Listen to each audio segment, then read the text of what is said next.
हो जाता है। तो यहाँ कबीर की बात सही हो जाती है कि उल्टी बाड़ी में ही दुनिया चल रही है, बरसे कंबल भीगे पानी। तो है कहीं ना कहीं युक्ति लगाएंगे तो आपको इसका अर्थ समझ में आ जाता है कि हाँ इसका मतलब तो ये है यार, ये उल्टा लिखा हुआ है। राम का मतलब क्या? मरा। जो मर गया वो राम राम राम राम राम राम करते हैं ना, राम नाम सत्य राम, मरा है वो। राम का मतलब ही मरा है। अच्छा बद्री चचा, हर हर गंगे, जय माँ दुर्गा, जय माँ गंगा, हर हर गंगे, हर हर गंगे, हम आपके संगे और आप हमरे संगे, हमरे संगे। हर हर गंगे, हर हर गंगे, हर हर गंगे, हर हर गंगे, हम आपके संगे आप हमारे संगे।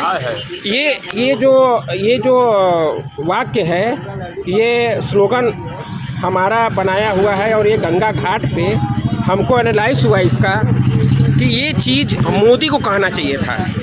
हर हर गंगे, हम आपके संगे आप हमारे संगे। जो बोल के दिए हैं, नहीं बोले हैं ये चीज़, नहीं बोले हैं। फिर कमेंट सुनिए क्यों, क्या है ये बच्चा? क्यों इस पे हमारा एज ए बनारसी होने के नाते, भाई हम बनारसी, हम यहाँ के पैदाइश है, हमारे दादा परदादा यहाँ के हैं। ऐसे बनारसी होने के नाते एक बात हमें खटक रही है कि लोगों ने कहा हर हर मोदी, लोगों ने कहा, मोदी ने नहीं कहवाया, लोगों ने कहा हर हर मोदी।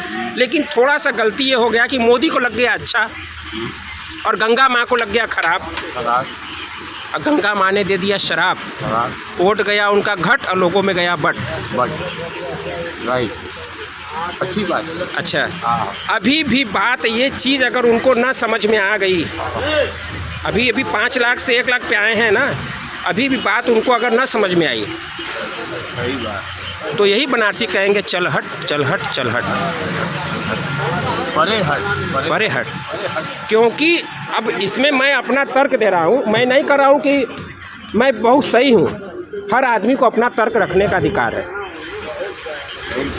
तर्क रखने का अधिकार है। वो अपने करते हैं मन की विचार, चाय पे चर्चा करते हैं ना, वो अपने मन की करते हैं विचार और उसमें से जोड़ देते दो चार और जोड़ देते। क्या कहते? हे बनारस वालों, जब मैं गंगा जी आऊँ, बनारस आऊँ तो लोग कहेंगे हर हर गंगे। तो मोदी कहते हम आपके संगे, तो जनता भी कहती हम भी आपके संगे। वोट हम आपके संगे, आप हमारे संगे। वोट घटता कि बढ़ता? घटता नहीं ना, बढ़ता। ये एज ए बनारसी होने के नाते, उम्र में उनसे छोटा हूँ। तर्क सही है। लेकिन को छोटे लगे घाव करे गंभीर। हाँ, बड़े बड़े लोग चल गए हैं। हाँ, तो सुनो बात कबीर। तो कहने का मतलब है कि मेरा बात लोगों से करने का, मैं एक छोटा से बच्चा आपको बता दूं चाचा, एक छोटा सा बच्चा ने से हमको ज्ञान मिल गया। क्या मिल गया? मिलता है, बता दो इसको। दुकान पे बगल में एक पूर्वांचल स्वीट हाउस है चौराहे पे, आप भोजीपुर में जानते होंगे। तो उनका एक भोजीपुर चौराहा पे, मेन चौराहा पे पूर्वांचल स्वीट हाउस है। उनका जो लड़का है जो खोआ बेचता है, बाबू नाम है उसका, एक लड़का है करीब 6, 7, 8 में पढ़ता होगा। इसी तरह दुकान पे कोई बात हो रहा था, तो बात ये हो रहा था कि मेरी कश्ती वही डूबी जहाँ पानी कम था। वो बालक क्या कर रहा है, पानी तो यहाँ भी कम है, किश्ती तो यहाँ भी डूब सकती है। हम कहें कैसे? कह रहा है क्यों, आपके शरीर में 70% जल नहीं है, मेरे शरीर में 70% जल नहीं है। अगर जल कम हो गया तो कश्ती डूब जाएगी कि नहीं? देखिए कितना बड़ा ज्ञान का बात कर दिया। तो ज्ञान की बात जात देख करके नहीं आती है ना, और न धर्म देख के आती है, न उम्र देख के आती है। चाहे जिसको भी आ सकती है। अगर आपको लग रहा है कि वो सही है तो उसको एक्सेप्ट करना चाहिए। ये कभी नहीं कहना चाहिए कि अरे हमसे छोटा हो, कैसे ही ज्ञान का बात कर दिया, अरे ये तो छोटी जाति का हो, कैसे ज्ञान की बात कर दिया, अरे ये तो दूसरे धर्म का हो, कैसे ज्ञान की बात कर दिया। यहाँ पर लोगों की मानसिकता वाली बात आ गई। कुछ लोग गंदी विचारधारा के हैं जो सबको मूर्ख समझते हैं, खुद को ज्ञानी समझते हैं।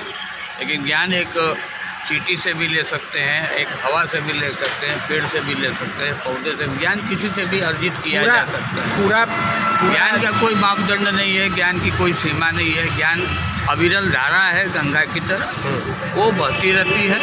और ज्ञान के गंगा में हमेशा गोता लगाने से मन प्रसन्न रहता है, चित्त प्रसन्न रहता है, आत्मा स्वस्थ रहती है। अच्छा, आपकी बात से एक चीज और बोलिए एक चीज और आ गया। बोलिए सर। आपने कहा कि ज्ञान अविरल धारा है गंगा की तरह, गंगा की लेकिन जैसे कुछ लोग गंगा को गंदा कर रहे हैं, उसी तरह हमारे आपके ज्ञान को भी कुछ लोग जबरदस्ती गंदा कर रहे हैं। बिल्कुल सही, बिल्कुल सही। ये दर्द आपको है तो मैं आपके दर्द के साथ शामिल हूँ।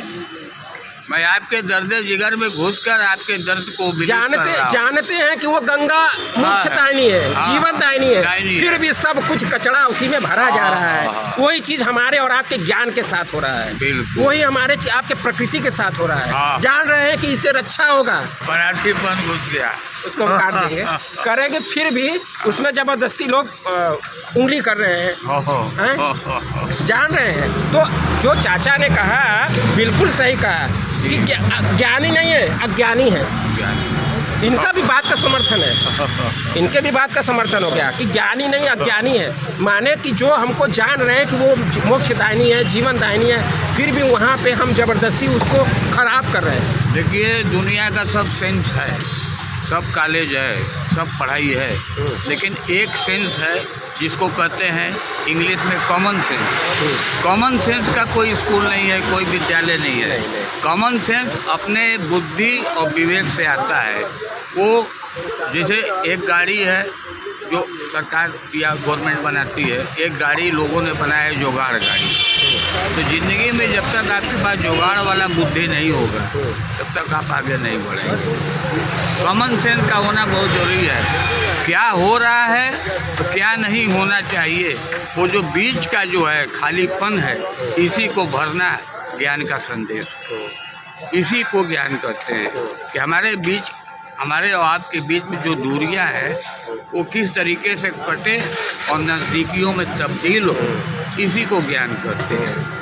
आज घर घर में दूरियां हैं, बना रहे हैं दूरी, और दोनों के हाथ में थमा दे रहे हैं छुरी कि खतरा है। अरे खतरा तो देश को है, हिंदू को मुसलमान से नहीं खतरा है, ना मुसलमान को हिंदू से खतरा है। इनकी मानसिकता जो दर्शा रही है ना, ये दर्शा रही है कि अब देश खतरे में है, देश पूरा खतरे में है। बिल्कुल।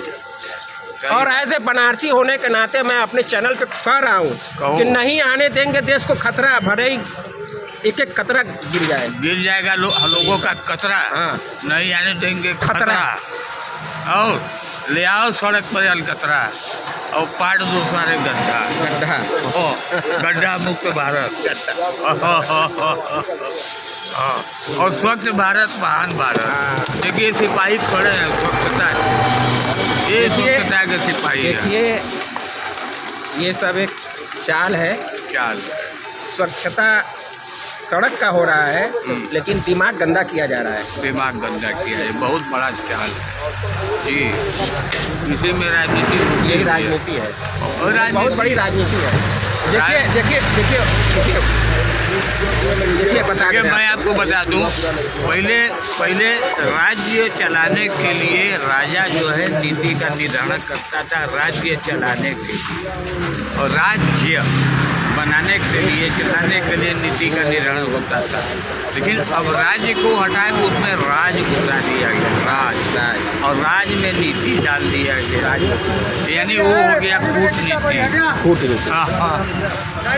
यही सब बात है, समझ गए। मैंने कविता लिखा था कि ज्ञान से नहीं बड़ा कोई धन है, त्याग से नहीं बड़ा कोई ताकत, प्रेम से नहीं बड़ा कोई बंधन, क्षमा है तीनों का अनुपालन, फलदायक वृक्ष बनकर रहना, ताड़ का पेड़ कभी न पलना, बांस की तरह कभी न तनना, बबूल की तरह कभी न चुभना, दिए जलाना दिल न जलाना, जलते दिए को फिर न बुझाना, रह न जाए किसी घर में अंधेरा, कुछ दिए अपने संग लेके जाना। दिया तो बस दिया ही है, कुछ न कुछ दिया ही है, आग में खुद को जला के तुझको रोशनी दिया, तूने उसे बुझा ही दिया, बोलो ऐसा क्यों किया। जय भारत, जय जय भारत, जय हो। और बाबू का हाल चाल ठीक है भैया, बढ़िया है।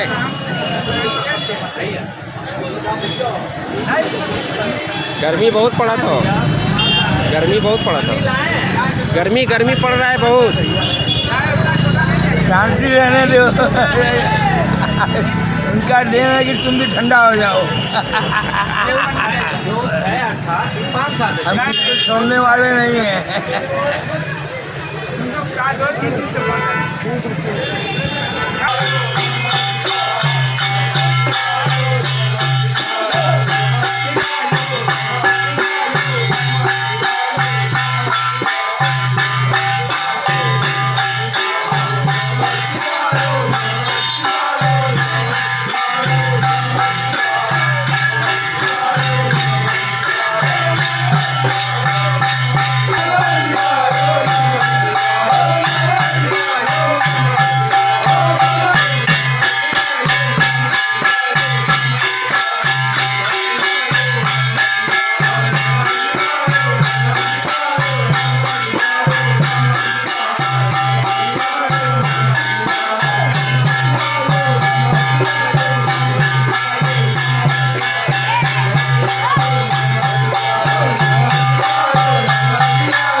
हर हर गंगे। हम हैं आपके संगे, देखे उठ रही है मन में तरंगे। गंगा जी को देख करके हैं।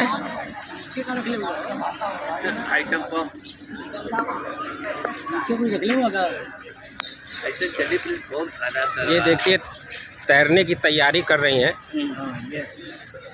गई तुम बेटा, अब विदेश में गई। कल एक आतंकवादी मरा है, पेपर ना पढ़ के नहीं तो टीवी में दिखाओ तो एक आतंकवादी को मारा गया और अकेले उसका ही घर भी कोई गिराया रहेगा साथ में? बुलडोजर से। हैं? जितने भी आतंकवादी पकड़ाएंगे या मारा जाएंगे उसका घर गिरा जाएगा। कुछ बोला वारा कर यार, मत बतिया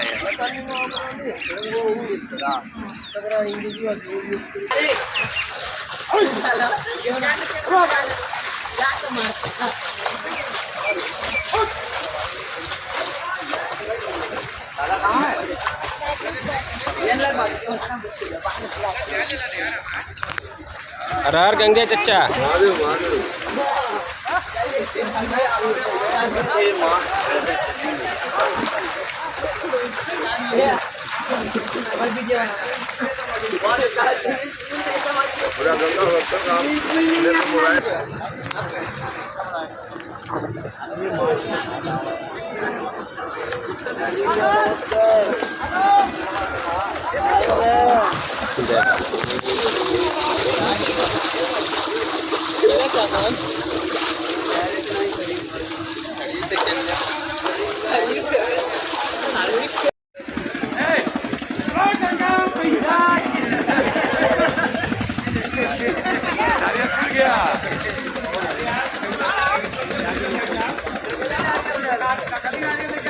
क्या है न्यूक्लियर? न्यूक्लियर। न्यूक्लियर माने अकेला। हाँ, न्यूक्लियर का मतलब ही है कि एक तो विज्ञान में इसको न्यूक्लियर पावर बोलते हैं, और ऐसे आम बोलचाल में भाषा में मतलब न्यूक्लियर मतलब अकेला हो गया वो। अच्छा अच्छा। हाँ, उसने सबसे संबंध खत्म करके उसने अपना अकेला एक रास्ता बना लिया, वो हो गया न्यूक्लियर। न्यूक्लियर पावर जैसे हर देश बनना चाह रहा है, इसका क्या मतलब है? जिसके पास है वो बनता है। जैसे खनिज है, ऑस्ट्रेलिया में सबसे ज़्यादा यूरेनियम है। अच्छा। खनिज बहुत है ऑस्ट्रेलिया में। ऑस्ट्रेलिया में उसने क्या किया कि जहाँ पे उनके खनिज है वहीं पे उन्होंने क्या पहुँचा दिया, पानी का जहाज पहुँचा दिया। अच्छा। हाँ, अब वहाँ होता गया है कि वहीं से वो जहाज लोड हो जाती है, जहाँ खनिज वो प्लांट में ही चला गया, वहीं से वो शिप लोड हो गई और चली गई जिसको जहाँ जाना। ये है डेवलपमेंट वहाँ का। वहाँ पे यूरेनियम है, थोरियम भी है, तो वो लोग उसको यूज़ कर रहे हैं। हमारे यहाँ यूरेनियम नहीं है बहुत कम है। तो आपको अगर न्यूक्लियर एनर्जी चाहिए बिना यूरेनियम के नहीं होगा। उसका जो बेसिक रॉ मटेरियल है यूरेनियम है। ये है न्यूक्लियर का पावर। इसलिए कहते हैं अकेला होना कमजोरी का निशानी नहीं है। अकेला होना जो है पावर की निशानी है। पावर की निशानी है। वो अकेला अच्छा भी कर सकता है। अकेला रहना अपने आप में एक पावर है। वो अपने में खुद में पावर है। क्योंकि उसको आदत पड़ जाती है, उसको किसी के सहारे की जरूरत नहीं। जब आदमी रहेगा अकेला तो आएगा पावर, और जब रहेगा पावर तो तब मिलेगा टावर, तब पकड़ेगा टावर, तब पकड़ेगा टावर। एक डॉक्टर TN शर्मा या ऐसे ही कोई है, उनका वीडियो देख रहा था। उन्होंने कहा कि बहुत अच्छी बातें बताया, और अगर उसको एनालाइज किया जाए, अगर उसको अध्ययन किया जाए तो वाकई में उनकी बात सत्य की तरफ इशारा करती है। जैसे कि वो बता रहे थे कि इंसान अगर चाहे तो ब्रह्मांड से कनेक्टिंग करके, उनका पहले तर्क सुनिए। उन्होंने तर्क क्या दिया? तर्क दिया कि हम जो कुछ बोल रहे हैं ये एक ऊर्जा है, और ऊर्जा कभी क्षय नहीं होता है। आपने तो साउंड जो निकाल लिया, हाँ, वो साउंड एटमॉस्फेयर में रहता है, एटमॉस्फेयर में कभी खत्म नहीं होता।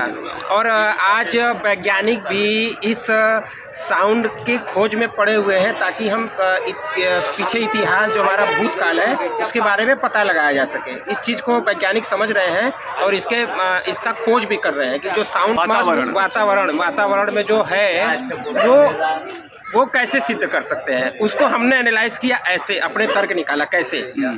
जैसे आज हमारे मोबाइल में एक सिम लगा हुआ है, जितना ज़्यादा बड़ा मेमोरी सिम लगेगा उतनी ज़्यादा आवाज़ और पिक्चर रिकॉर्ड कर सकते हैं।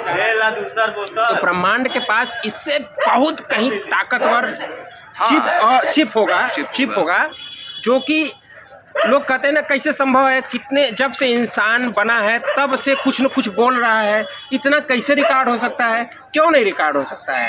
ब्रह्मांड के पास तो अथुक शक्ति है, उसके पास इतनी मेमोरी होगा कि अभी क्या, जब तक यहाँ पृथ्वी पे इंसान रहेंगे तब तक का आवाज़ वो रिकॉर्ड कर सकता है, पिक्चर रिकॉर्ड कर सकता है। इतना दूर क्यों हो जाता है? अच्छा, आपको अपवाद इसी पृथ्वी पर मिल जाएंगे। अभी कुछ दिन पहले एक लड़का था, छोटा सा बच्चा, उसका नाम कौटिल्य था, जिसको गूगल बोला गया। हाँ। अब उसका दिमाग तो आम आदमी से तेज चल रहा था, उसकी मेमोरी तेज थी ना, तो संभव कुछ भी है। ये तो हम देख रहे हैं यहीं पे ना, ये तो कोई अपवाद है नहीं, कोई छुपी हुई बात नहीं है। एक बच्चे का दिमाग अगर इतना तेज हो सकता है तो किसी इंसान का उससे भी तेज हो सकता है। अच्छा, उन्होंने एक तर्क दिया, बहुत अच्छा तर्क उनका बहुत अच्छा लगा कि जैसे हम ब्रह्मांड से हमारा जो दिमाग है वो ब्रह्मांड की तरह बनावट है, और उससे कनेक्टिविटी हमेशा रहता है। मतलब कैसे रहेगा कि जैसे कि उपग्रह बहुत ढेर सारे छोड़े गए हैं, है ना? तो हमको दूरदर्शन का अगर चैनल पकड़ना है या GTV का न्यूज़ पकड़ना है तो चैनल वहाँ पे सेट करेंगे तभी उसका सिग्नल पकड़ेगा, अन्यथा तो पकड़ेगा नहीं। लेकिन वो वहाँ पे उपग्रह में है ना, तो वही कह रहे हैं कि हमारे पास सब कुछ है, लेकिन कनेक्टिविटी कराइए तो, वहाँ तक पहुँचिए तो। वही तो सबसे बड़ी समस्या है ना। आज इतने हजारों लाखों वर्षों से आदमी कोशिश कर रहा है, लेकिन पहुँच नहीं पा रहा। जैसे दिमाग में ये होता ना, जैसे कि मुझे अभी भी पता नहीं क्यों शंका होता है कि नील आर्मस्ट्रांग कभी चांद गया भी था कि नहीं गया था, क्योंकि इतने साल बीत गए, इतने वर्षों हो गए, और आदमी उसके बाद कभी दोबारा उस पर कुछ डेवलपमेंट नहीं कर पाया। अगर चांद पे आज से 100 साल पहले पहुंच गया तो 100 साल के बाद तो सारा लाइन लग जाना चाहिए। और हम लोग कहाँ तक जाते हैं? बस स्पेस तक, अंतरिक्ष तक। मतलब यहाँ से अगर हम सीधा उड़ जाए ऊपर 200 किलोमीटर तो आप स्पेस में पहुँच गए, वहाँ पे ग्रेविटी खत्म हो जाता है, गुरुत्वाकर्षण खत्म हो गया, आप जो है 2 ग्रहों के बीच में आ गए। नहीं, एक बात आपने सही कहा कि जो चांद पे जब इंसान पहली बार पहुंचा था तो कुछ न कुछ ऐसा राज जरूर है जो आम पब्लिक से छिपाया जा रहा है। ये था एक कहानी, इसके मैंने डिस्कवरी में देखा था। ये शीत युद्ध, कोल्ड वार का टाइम था, जब अमेरिका और रसिया एक ही था, मतलब अलग नहीं हुआ था। रसिया USSR था, वो सोवियत संघ जिसको बोलते थे। इनके अंदर बहुत लड़ाई थी, बहुत शीत युद्ध, मतलब डायरेक्ट नहीं लड़ते थे, लेकिन ये कुछ न कुछ एक दूसरे के खिलाफ करते रहते थे। अब इनकी लड़ाई का देखिए इतिहास कितना तगड़ा है। ओलंपिक जैसी जगह भी इन्होंने नहीं छोड़ी, रसियंस ने ऐसे ड्रग दिए अपने एथलीट्स को कि रसिया ने अमेरिका को पछाड़ के सबसे ज़्यादा मेडल ले लिया, लेकिन उसका साइड इफ़ेक्ट हुआ कि जिनको उन्होंने ड्रग दिया था उनको छुपा के मारना पड़ा, क्योंकि इतने बीमार हो गए वो, उनको छुपाना पड़ा दुनिया से। मेडल तो मिल गया आपको। ये देखिए प्रतिस्पर्धा कि हम अपने आदमियों को भी नहीं छोड़ रहे। वो शीत युद्ध में क्या था कि कौन पहले चांद पे पहुंचेगा। अच्छा, करने के लिए अपना नाम चाहे जितनों कर दिए गंदा काम हैं? हाँ, यही बात हुआ ना सर? यही है हैं? जीवन केवल का नाम करना है, खाली नाम करना। हम चंद्रमा पे गए थे, ये हुआ था, वो हुआ था, निष्कर्ष क्या निकला? आपने इतना रुपया खर्चा किया, किसका खर्चा किया? लोगों तो इससे टैक्स लिया होगा ना। लोगों ने जो अपना श्रम से पैसा उगाया, जैसे किसान उपज उगाता है उसी तरह आम जनता जो है धन उगाती है, और मेहनत से सबके उगाया गया धन को आप टैक्स के रूप में ये कह के लेते हैं कि मैं प्रयोग करूँगा। उस प्रयोग का निष्कर्ष क्या निकला? निष्कर्ष यही है कि दुनिया में अगर कोई देश करता है तो हम उसको कॉपी कर लेते हैं, कॉपी करके बोलते हैं मैंने कर दिया। सुनीता विलियम्स और कल्पना चावला, उनका हमारे देश से कोई लेना देना नहीं। कई पीढ़ी पहले उनके माता पिता यहाँ से चले गए थे, लेकिन अभी वो अंतरिक्ष चली जाएंगी, चांद पे चले जाएंगे तो हम मोहर मार देते हैं। इंडिया की बेटी है, और जब तक यहाँ रहेगी इंडिया की बेटी, हम उनको भी सुविधा नहीं देंगे। तो ये एक तरह का बेवकूफ़ीपना नहीं है? बिल्कुल है। अगर कोई आसाम का यहाँ आ जाता है, वो भी तो इंडिया की है, लेकिन हम यहाँ भेदभाव करते हैं। आसाम क्यों? आप इधर चले जाओ नॉर्थ ईस्ट में, मेघालय, मणिपुर, इधर के बच्चों को मानते ही नहीं, है इंडियन, है ना। और जब कोई अच्छा कर गया तो ये इंडिया की लेबल लग जाएगा, तो इंडिया का है। लेबल लेने में लोग नाम के पीछे जो है क्या से क्या कर ले रहे हैं, है ना। तो एक तरीके से देखिए कितना बड़ा धूर्तबाजी है ये, है ना। पब्लिक को बेवकूफ़ बनाना है। पब्लिक जो समझदार है वो नहीं बनते हैं, जिनको भेड़ चाल चलना बन जाते हैं। अब जिसको आस्था हो गया किसी के अंदर कि मेरे लिए यही सही है, तो उसको आप कुछ भी बोलो कोई फर्क नहीं पड़ता। अगर मुझे आस्था हो गई पत्थर में तो मेरे लिए भगवान हो गया वो, अब मेरी आस्था नहीं तो पत्थर है वो, इतना ही फर्क है। अगर वो आस्था हो गया तो मेरे लिए हर पत्थर भगवान हो गया। आप कई बार लोगों को देखे होंगे, हमारे साथ एक लड़का पढ़ता था, हम लोग जब इलाहाबाद रहते थे तो उसकी आदत ये थी कि जितने मंदिर थे वो सब जगह साइकिल खड़ा करके चप्पल उतारे, पहले प्रणाम करे, तो उसको कॉलेज पहुंचने में 3 घंटा लग जाता था, क्योंकि इतने मंदिर पड़ जाते थे रास्ते में। तो हर जगह साइकिल रोको, चप्पल उतारो, फिर प्रणाम करो, फिर चप्पल पहनो, फिर साइकिल। तो ये आस्था वाली बात हो गई। अब उसको है, अब हम उसका मजाक उड़ाएं तो भी ठीक नहीं है। अब उसको आस्था है, उसको लगता है कि नहीं भैया है, प्रभु है, तो वो हर जगह नॉक कर देता था भगवान के दरवाजे पे, देखो मुझे भूलना नहीं, मैं रोज आता हूँ। अब यही आप समझ लो, गंगा लोग नहाने आते हैं, ज़्यादातर लोग इसीलिए आते हैं भगवान को नॉक करने के, प्रभु देखना, ख्याल रखना। जीवन तो दोस्त चलेगा इसे ही, और निष्कर्ष में हम क्या आप क्या कोई नहीं पूछेगा। ये